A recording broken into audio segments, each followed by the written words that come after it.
नमस्कार दोस्तों, मेरा नाम रमन है और आज की इस वीडियो में हम लोग डिस्कस करने जा रहे हैं इमामी लिमिटेड के शेयर के बारे में।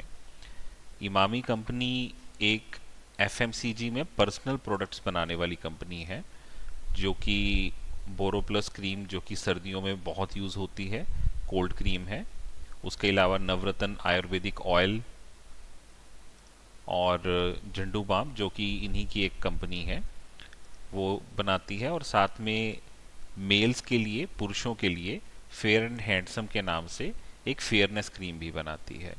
और अगर गर्मियों की बात करें तो गर्मियों के मौसम में इनका डर्मीकूल का जो पाउडर है, टेल्कम पाउडर, वो एक काफ़ी पॉपुलर प्रोडक्ट है। तो कुल मिलाकर एक जानी मानी कंपनी है, एक अच्छी कंपनी है, जिसके ये काफ़ी साल से जो इंडिया में बिजनेस कर रही है। तो एक बार नज़र डालते हैं कंपनी के करंट प्राइस के ऊपर। करंटली जो कंपनी है उसका जो शेयर है वो लास्ट ट्रेडिंग डे को 362 रुपीज़ यानी 362 रुपये के रेट पर क्लोज हुआ है। और इस कंपनी का जो 52 वीक का हाई है वो 525 है और जो लो है वो 341 है, जो कि रिसेंटली मार्च के महीने में ही हिट हुआ है। तो इस कंपनी का जो मार्केट कैप है वो 16,000 करोड़ है और करंटली जो कंपनी है, जो इसका स्टॉक है, वो केवल 19 के 18.9 यानी कि 19 हम राउंड फिगर कह रहे हैं, 19 के प्राइस टू अर्निंग पर ट्रेड कर रहा है। लेकिन इसमें एक छोटी सी कह लीजिए कि एक थोड़ी सी कंफ्यूजन होती है आम अगर कोई देखता है तो क्या है कि लास्ट ईयर जब मार्च के क्वार्टर के रिजल्ट्स आए थे तो कंपनी का जो ऑपरेटिंग प्रॉफिट था वो 158 करोड़ था, जिसमें से कि खर्चे निकालने के बाद, डेप्रिसिएशन निकालने के बाद जो इनका प्रॉफिट बिफोर टैक्स था वो 98 करोड़ था। लेकिन नेट प्रॉफिट जो जनरली टैक्स काटने के बाद आता है उसमें -262% टैक्स था, यानी बेसिकली इनका कुछ टैक्स का रिफंड पेंडिंग था जो इनको मार्च के क्वार्टर में लास्ट ईयर मिला था, जिस कारण से कि इनका जो नेट प्रॉफिट है वो प्रॉफिट बिफोर टैक्स से कम होने की बजाय ज़्यादा हो गया था। तो अगर हम इसकी प्राइस टू अर्निंग को देखें जो करंटली है 19 पर, और इसका जो पिछले 4 क्वार्टर का यानी टीटीएम का ईपीएस है वो 19 का है। लेकिन अब अगर हम ध्यान से इसको समझें तो जो मार्च 2022 के क्वार्टर में इनको टैक्स में से रुपया वापस मिला था, उसके कारण इनको जो ईपीएस है पिछले क्वार्टर में काफ़ी ज़्यादा बढ़ गया था, वो 8 के पास पहुंच गया था। और अगर हम रेगुलरली देखें तो इनका जो मार्च के क्वार्टर का रेवेन्यू सेल है या प्रॉफिट है, उसके अकॉर्डिंग इनको अप्रॉक्सीमेटली 88 करोड़ या फिर मतलब तकरीबन 100 करोड़ के आसपास का इनका नेट प्रॉफिट होता है। और अगर उसके हिसाब से हम कैलकुलेट करें तो इनका जो ईपीएस है वो 2 से 3 रुपए तक रहेगा अगर इस मार्च के क्वार्टर में इनका प्रॉफिट जो है वो 100 करोड़ के पास बिफोर टैक्स होता है। तो यानी कि इसका जो ईपीएस है वो 19 रुपए से घटकर 12 से 14 रुपए के बीच में आ जाएगा, जिसके कारण इसका जो प्राइस टू अर्निंग है वो 19 से बढ़कर तकरीबन 26 या 27 के पास आ जाएगा अगर ये प्राइस यहीं पर रहता है तो अगर हम 26 या 27 के प्राइस टू अर्निंग के हिसाब से भी देखें तो हमें ये देखना है कि ये कंपनी इस प्राइस टू अर्निंग पर यानी 26 या 27 के प्राइस टू अर्निंग पर क्या खरीदने के लायक है या नहीं। तो एक बार हम इस कंपनी के प्राइस टू अर्निंग का 5 ईयर का ग्राफ देखते हैं। तो 5 ईयर की जो इसकी मीडियन प्राइस टू अर्निंग है वो 45 की है। करंटली जो स्टॉक है उसका प्राइस टू अर्निंग 18.9 है, जिसका कारण मैंने आपको अभी अभी बताया, जो कि यहाँ से बढ़कर मार्च के क्वार्टर के रिजल्ट आने पर 26-27 के पास अप्रॉक्सीमेटली हो जाएगा अगर हम ये मानकर चलें कि इनका जो प्रॉफिट बिफोर टैक्स है वो 100 करोड़ के पास रहेगा। तो अगर उससे ज़्यादा आता है तो प्राइस टू अर्निंग थोड़ा कम रहेगा और अगर उससे कम आता है तो पीई बढ़ जाएगा। चलिए हायर साइड पे हम मान लेते हैं कि इसका जो प्राइस टू अर्निंग है वो 30 भी आ जाता है। एक बार हम इसको इसके पियर्स के साथ कंपेयर करते हैं। पियर्स मतलब जो इसी कैटेगरी की यही प्रोडक्ट बनाने वाली, इस तरह के प्रोडक्ट्स बनाने वाली दूसरी कंपनीज हैं। गोदरेज कंज्यूमर है, डाबर है, मैरिको है, ज्योति लैबोरेटरी है। अब देखिए इसमें किसी का भी जो पीई है वो 50 से नीचे नहीं है। ज्योति लैबोरेटरी का है, लेकिन उसका कारण कहीं ना कहीं ये भी है कि उस कंपनी का जो आरओई व आरओसी है वो सेक्टर के बाकी कंपनीज से थोड़ा कम है, जबकि इमामी का जो आरओई है, ROCE है वो भी अच्छा है, फिर भी ये कंपनी थोड़ी सी अंडर वैल्यूड है। अब एक बार अगर हम टेक्निकल्स के ऊपर नज़र डालें तो अगर हम कोविड के समय की एक्सेप्शन को छोड़ दें, जो 2020 में कोविड का लॉकडाउन था, उससे पहले ये शेयर जो है तकरीबन 250 रुपए से लेकर 680 रुपए के बीच में कई सालों से ट्रेड कर रहा था।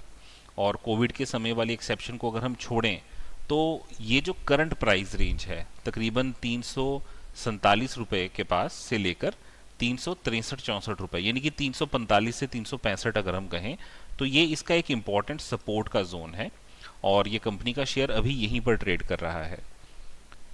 अगस्त 2021 में कोविड के बाद की अगर हम बात करें, कोविड के लॉकडाउन में इस स्टॉक का प्राइस काफ़ी गिर गया था।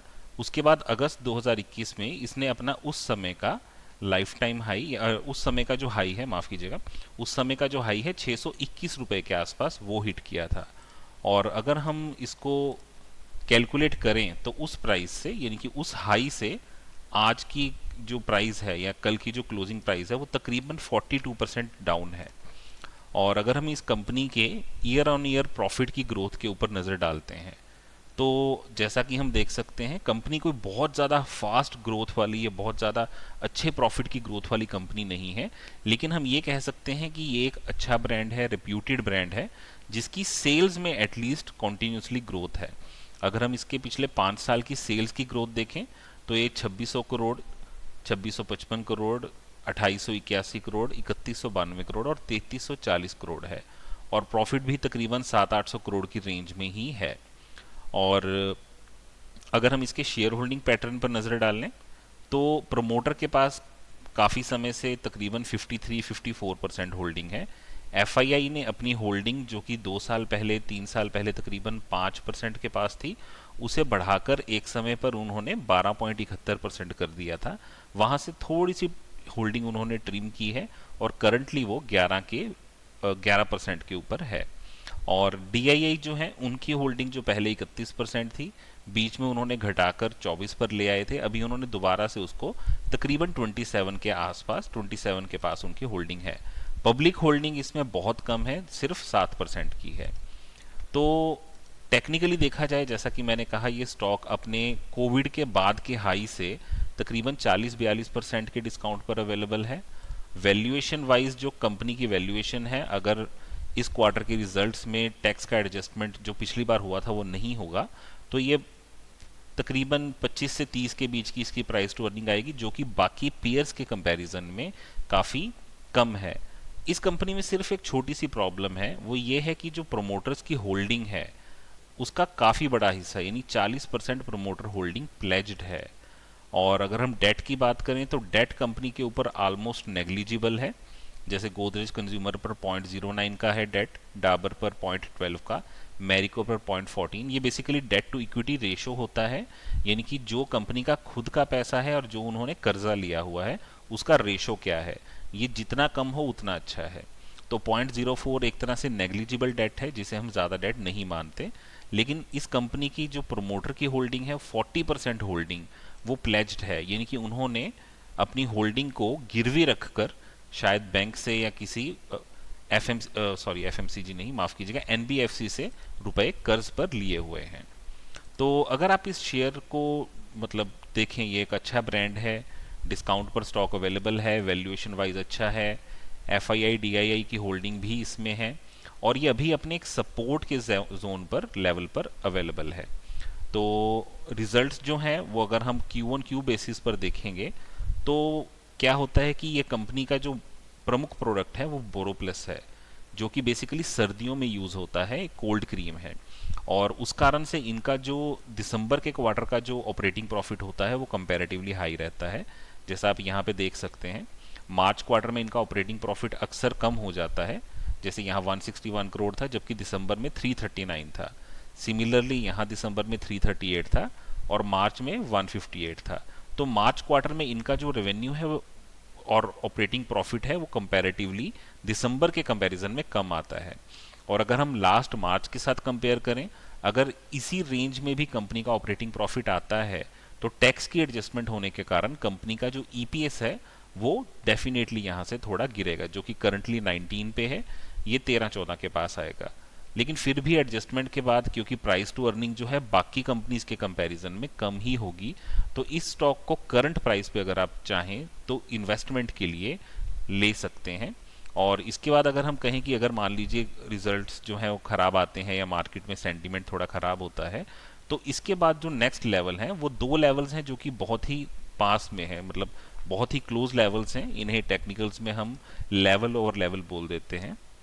तो वो लेवल हैं 257 से लेकर 270 तक, और दूसरा लेवल है 237 से लेकर 250 तक।